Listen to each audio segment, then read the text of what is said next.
I just want to give a little bit of background.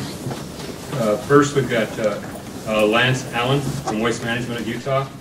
Mr. Allen serves as the Government Affairs and the Public Sector Liaison for Waste Management in the state of Utah. He spent the last 25 years in the solid waste and recycling industry in Utah and Wyoming. And during his tenure with Waste Management, he has held various positions in sales, operations, and executive level management. Anything else you want to add, Lance? Yeah. You didn't know about all that stuff?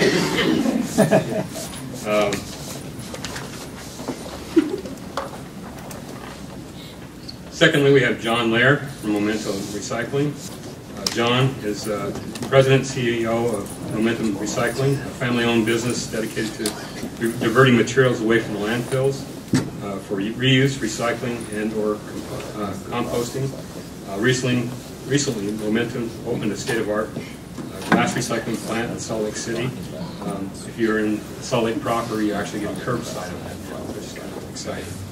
And it's focusing on increasing the glass recycling use in Utah. Trained as a systems engineer, John has been active for over 12 years, starting 4 businesses in the Salt Lake area. John received a BA degree from Fort Lewis College and an MBA from the University of Utah. So John, welcome. You knew all about that stuff too, right? Most of it. Okay. And then lastly, we have Greg. Greg, what's your last name? Leveches. I didn't want to butcher that too bad. Greg is with the Salt Lake City School District. Greg is the Energy and Resource Manager for the Salt Lake City School District, and which serves approximately 25,000 students. His innovative approach has yielded 12% improvement in energy use intensity, and has yielded the district more than $500,000 in avoided utility costs. Hunter actually focused on them this morning in a presentation, which I thought was pretty neat. He didn't even know that was going to be part of the deal. Has had top honors from the EPA Energy Star program for 2011 as Partner of the Year. Greg also reduced waste stream costs in excess of 20% by implementing cafeteria recycling programs in 34 of the district schools. Overall, waste volume is down about 15%, while landfill trash delivery has been reduced by 40%. Greg holds a bachelor's from Rutgers College and an MBA from Fairlane Dickinson University.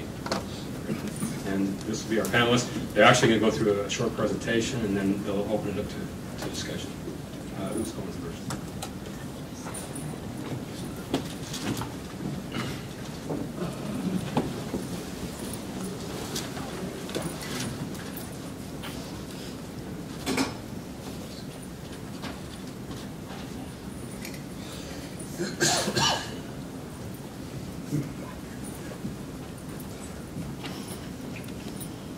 Thanks for the introduction. I didn't know half of those things.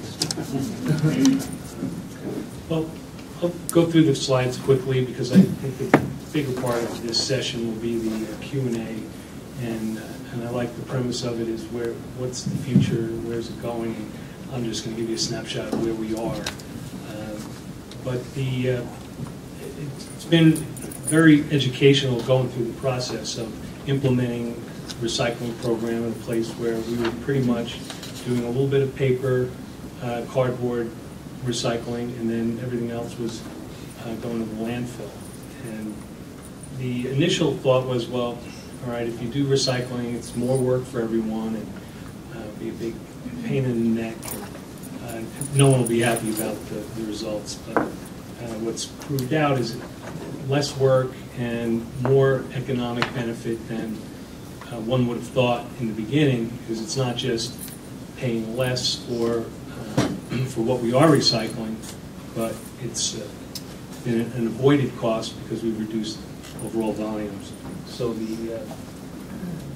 we're pulling in for 2012 over $17,000, and that goes directly back to the schools. So the principals are engaged, and that's through our partnership with Green Fiber, who provides us free pickup, and also, if any of you aren't aware, they turn that into attic insulation. So it goes back into the homes, saving energy, giving people comfort, and reducing utility bills. So it's a great local story.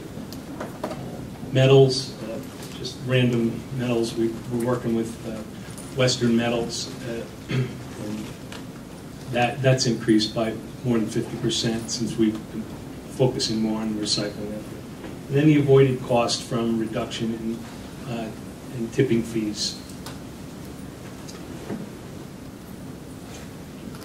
So this is a snapshot of where we were in '09 with paying $112,000, and then that's the volume that was going to, oh no, this isn't volume, this is just dollars.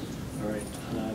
So our landfill cost went from 112 down to 73, and then we are right now paying about $14,000 for what we call mixed other, because we have a 3-stream system. Basically paper cardboard going one stream, mixed other going to the Rocky Mountain Recycling MRF, and then landfill.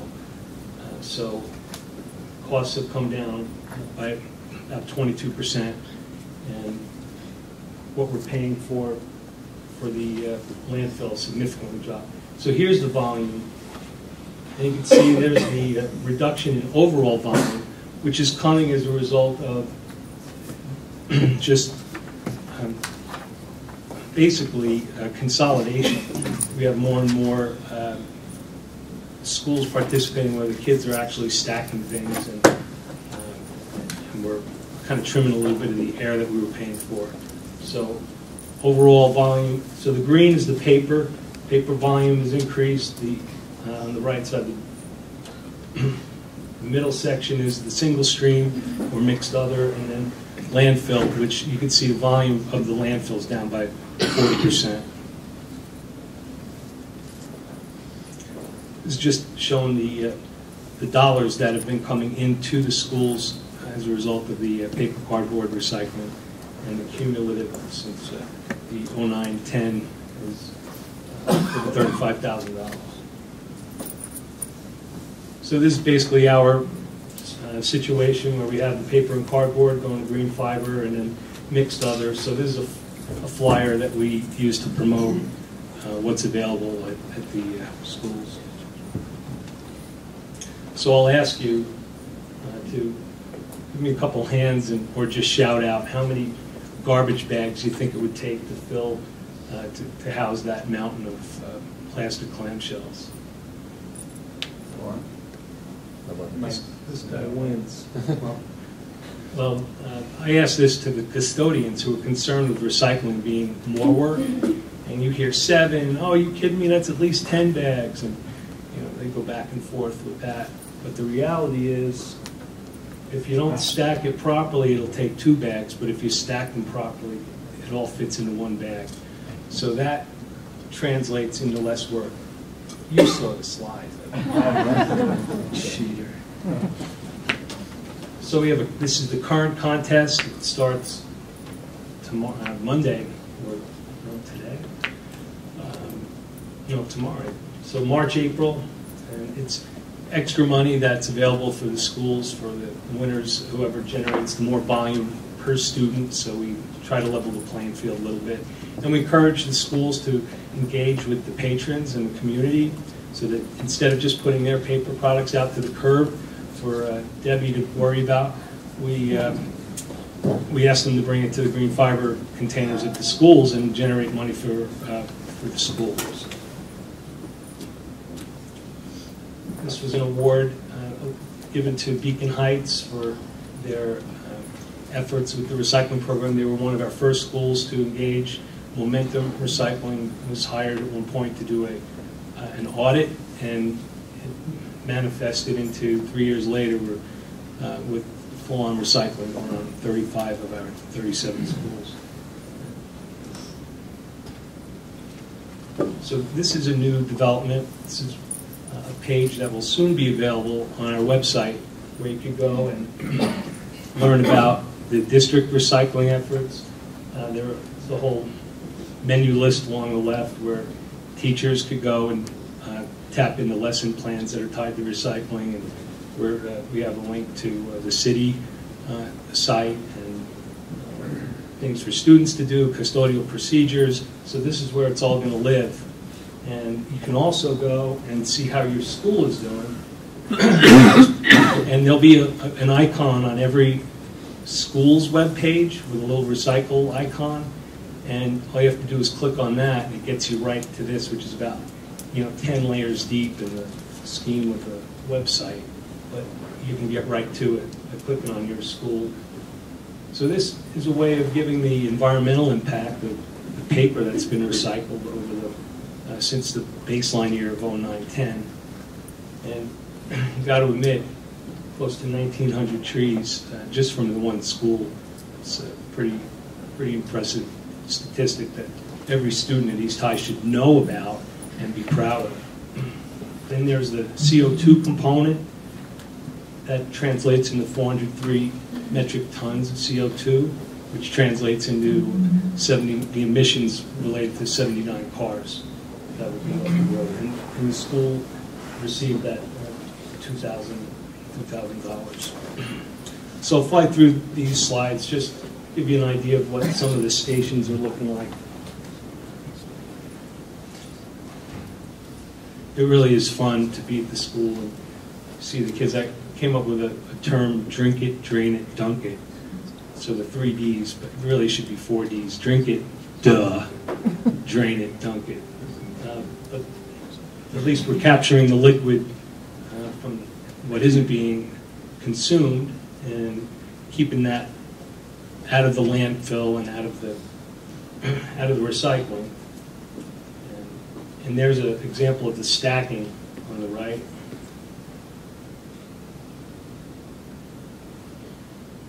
And then posters, this is how we're communicating at the schools. And I open it up, I encourage each school to come up with their own ideas and enroll the creativity of the students. There aren't too many green teams, and that's one of my goals, is to figure out how to implement and get some green teams and green ambassadors at the schools and harness the energy and creativity. Again, all school generated. And then finding champions to promote the cause and gain publicity. Schools have newsletters, and we'll get pictures out and recognize the volumes that the schools are doing. Well, that's what we look like now with the 3-stream. I'd love it to be just a single-stream recycling landfill, but you need some space to do it, and that becomes a problem sometimes with parking. And there's a custodian, he's my poster child, Ricky. The kids love him. He's at Glendale Middle School. Can you imagine a tougher place? He's got those kids wrapped around his finger, and they're the best recyclers on the planet. And that's it for me. Thanks for your time, and I guess we'll do questions after. Thanks.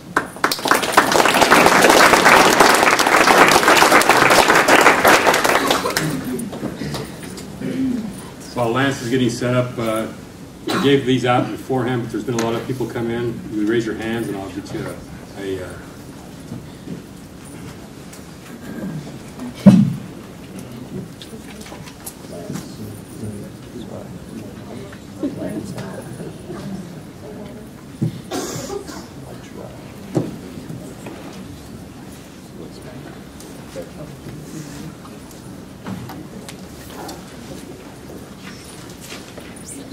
Well, I know I read the title about what the future of recycling in Utah, and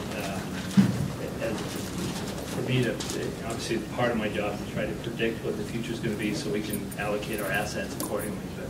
But I'm really not going to talk about that. I'm going to talk more about the higher education and what we see going on as a company within higher education, and kind of how we approach that issue from a nationwide basis.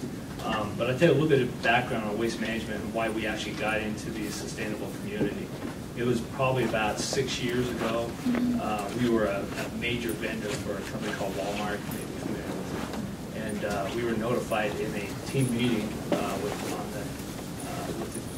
the company. The top 200 managers were in a room, and we were notified that Walmart made the decision to Remove Waste Management is one of their vendors. Now, we're a large company, but they're a very large company. And the reason being was because they were moving changing their business model to more of a sustainable model, and they were not going to work with a company that had landfills. So we looked at that, combined that with some of the reduction in waste stream, which Greg's already shown what has happened in Salt Lake City, and we realized that that was a going out of business model to continue to have landfills. Although we believe that landfills still play a critical part in the handling of waste, but it's going to be less and less. And so unless we want to end up like Kodak or some of the other companies that didn't change their business model, didn't believe that it would actually happen. I talk low anyways.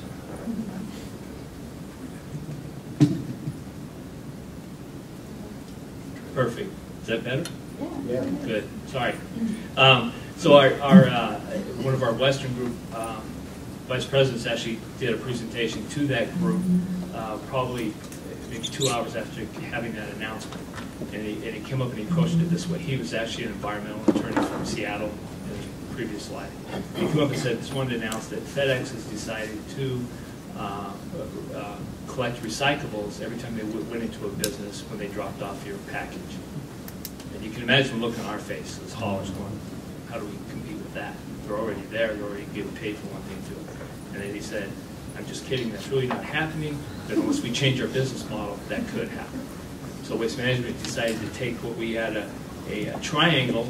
If you imagine a triangle on the bottom of that was landfill, it was the biggest thing because that's what drives our business, and flip that on end. So really we want to focus eventually our business being recycling and other diversion type operations, waste energy, those type of things. So that got us into the market, and we're like trying to say we're assembling a jet fighter at Mach speed, trying to stay up with industries. So for me to predict where Utah is going to be very difficult, but I can talk about where some of the other parts of the country is in respect to the higher education. So.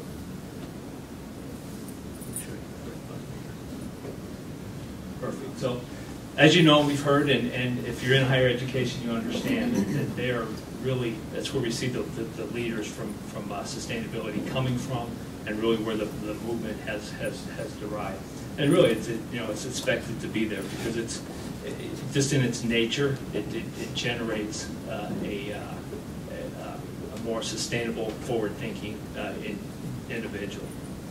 You see some of the acronyms for some of the entities that is evolved over that, with the Association for Advanced Sustainability in Higher Education, the AASHE, has over 1,000 members now. You can see it 5 years ago they didn't even exist. So you're seeing more and more of it happening.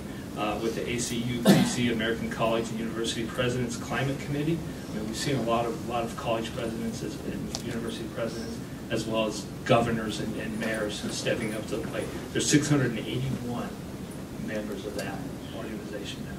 So you're seeing, so again, if we don't change our business model and jump on board, then we're going to be left behind. This is kind of how we approach it. It's really a basic business model, or any time you implement it, if you want to do a plan, you kind of go through some process or some form of this. But the one thing we got, when you talk about establishing goals, when we go into an organization, we want to know what their goals are, not necessarily what our goals are. And in the process of doing that, you want to see what kind of engagement you have. So you're building a team at that point in time from that organization, and depending on what that team, if you walk into an organization and say, well, staff wants to take sustainability to the next level. Okay, who's staff? Well, it's a sustainability director and a couple of students that's interested in recycling. It's probably not going to go very far. If you go in, you find out, okay, the president's on board, the alumni is on board. There's the faculty's pushing this, and even some of the custodians have bought into it. Then you go, okay, now we got a strong team. So you got something to build, and then we know how much effort we're going to put into the process, and really what we need to draw from to do it. Obviously, conduct an assessment. You need to see where they're at and where the potential waste streams come from. And every university and college is different. And that's one of the things that everybody asks us, well, we just want this, how much is it going to cost? we don't know until we get involved and find out. Then you develop the program, and this is where you start to see some of your team you establish at the top start to get weeded out, and we find out who the true leaders. And then you implement. Once you implement it, that's when you really find out, because now all of a sudden people who really want it aren't there to do it. So you go through this, of course, the measure and report, and this is one of my big pet peeves, and you'll hear me talk about this almost every time I have a discussion around recycling, is you got to have accurate measurement and reporting. Not what you want it to be, not what you're being told it's going to be, but I mean, I always say look downstream. You know, just because you're putting the material into that container doesn't mean it's being recycled. So you want to ask that question. What's happening to the material downstream? Is it truly being recycled? One of the biggest things in Utah, we would not take as a company 3 through 7 for years. And the reason we wouldn't do it is because there's not a sustainable market for it. And so we refused to take the material if we knew there was a chance it was going to end up in the landfill. So we didn't take it. So you had 1s and 2s. You heard about that for years. Recently, we entered into an agreement with Wholesome, who handles the fuel contract for Geocycle, the cement kiln, and they want that material because it's a high BTU value. The emissions are less than what they use on fossil fuels, and the ash that's generated from the process is used in the making of the product. Now, it's not recycling, but it is an excellent reuse of the material, and it is diverted from the landfill. So now we have a sustainable market. If we can't sell the material, if we're not a market to sell 3 through 7s, we have an outlet that we can sell for it to be reused. So now we feel good about taking 3 through 7. So those are some of the things I get. And then obviously evaluate, improve, and promote. And the next step in the promoting will take longer than I wanted to. But you look at this and you see the different shades of green here. No pun intended. But so you look at that and you see kind of the levels of where you truly move into a dark green type entity, you know, becoming sustainable experts and pioneers, and then you start to develop teams and start recycling. And then it goes and you start to attract talent, you know, within the organization. Students want to come to your university or college because of your sustainability movement. And then at the top, all of a sudden, now you've got curriculum where there's classes and stuff. Talked to an individual from University of Utah, I believe. He had his first waste